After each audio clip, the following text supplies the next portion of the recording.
வாங்க பாருங்க, இட்லி ஊற்றிருக்கேன், கஞ்சி வச்சுருக்கேன், சட்னி அரைச்சிட்டேன். இட்லி வந்து இன்னைக்கு பிள்ளைங்களுக்கு லீவு நாளுனால பிள்ளைங்களுக்கு இட்லி, எங்களுக்கெல்லாம் கஞ்சி. கஞ்சி சாதம் ஒரு வாட்டி சாப்பிடணுங்க. கஞ்சினா சாதம் இல்லைங்க. நம்ம இது இருக்குல்ல, குதிரைவாளி அரிசி. குதிரைவாளி அரிசியில் வந்து இங்கே பாருங்க, கஞ்சி வச்சுருக்கேன். குதிரைவாளி அரிசி, அதில் கொஞ்சம் பைத்தம்பருப்பு நல்லா வறுத்து போட்டுக்கணுங்க. போட்டுட்டு இது போல் நம்ம வச்சுக்கணுங்க.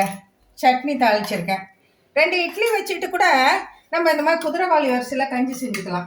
கஞ்சி செஞ்சு அதோட சேர்த்து நம்ம சாப்பிட்டுக்கலாம். வெறும் இட்லியே சாப்பிட்டு சுகர்லாம் வெறும் இட்லியே சாப்பிட்டுட்டு நம்ம வந்து இது எல்லாமே ஃபுல்லாக நம்ம 4 இட்லி சாப்பிடுவோம்.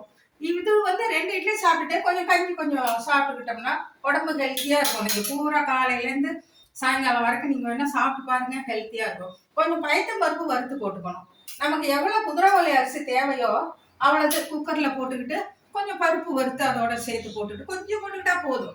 2 புடி குதிரைவாளினா ஒரு புடி பைத்தம்பருப்பு வறுத்து போட்டு கஞ்சி வைக்கும்போது வாசனையாகவும் ருசியாகவும் இருக்கும். இப்போ சாப்பிட போகிறோம் வாங்க சகோதரிகளே. நீங்களும் ஒரு வாட்டி இப்படி செஞ்சு பாருங்க, ரொம்ப அருமையாக இருக்கும் சகோதரிகளே. பிடிச்சிருந்தா இந்த வீடியோ பார்க்குறவங்க ஒரு லைக் போடுங்க சகோதரிகளே.